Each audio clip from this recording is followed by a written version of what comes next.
STEM stands for science, technology, engineering, and mathematics, all the subjects that led me to become a writer and journalist.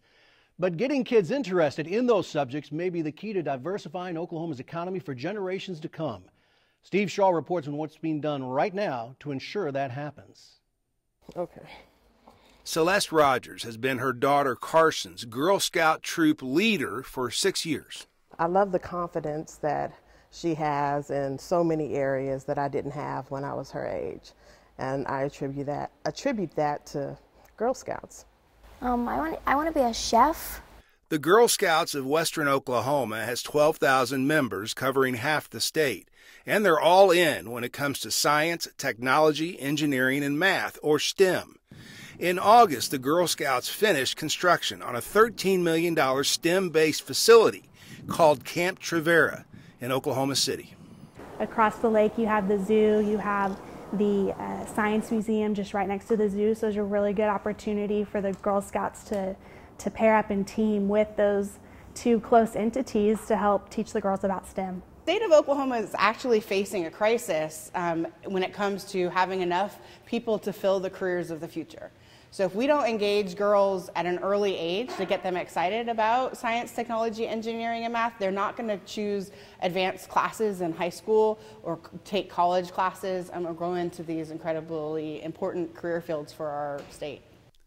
The Girl Scouts and Metro Family Magazine last month hosted Geekapalooza. It's the largest STEM activity in the state. Because of the pandemic, it had to go all virtual this year. Still, more than 100 girls and some boys from all over the country participated. Edmond fourth grader Elena Foster participated and wants to be a veterinarian.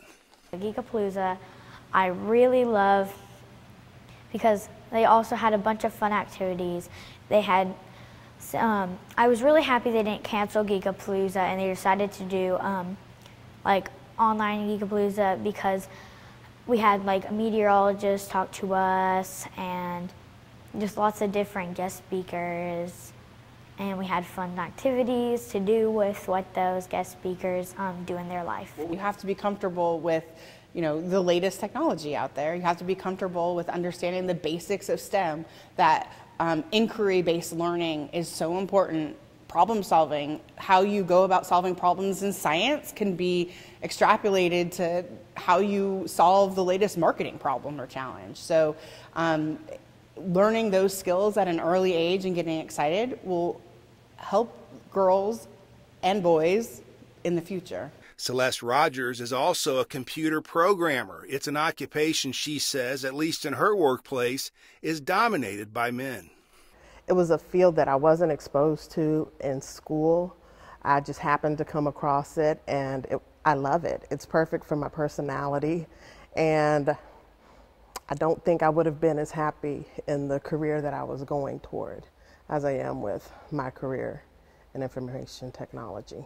We lose a lot of girls pretty early on with somehow, they're not encouraged to follow the sciences and math, but they really excel at it when they do it. Former Oklahoma State Treasurer Scott Meacham is CEO of the nonprofit I2E. They help start up companies with great ideas. I read some projections that said that there will be 3.5 million new STEM jobs created in the future, but we're only going to have 2 million applicants that are prepared for those jobs. So there's a huge gap in skills coming up. He says it's on the parents to get their kids interested in science, technology, engineering, and math. The advent of, iPads and computers and technology like that, kids are wanting to engage with those technologies, and that is tending to lead them more down a STEM path.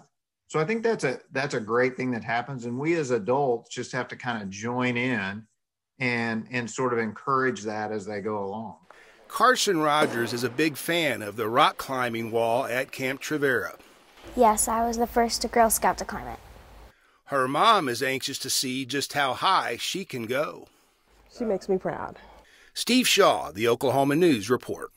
Steve, thanks. And former State Treasurer Meacham says not only does Oklahoma lag far behind other states in standardized testing for science and math, the United States is no longer a world leader in those fields.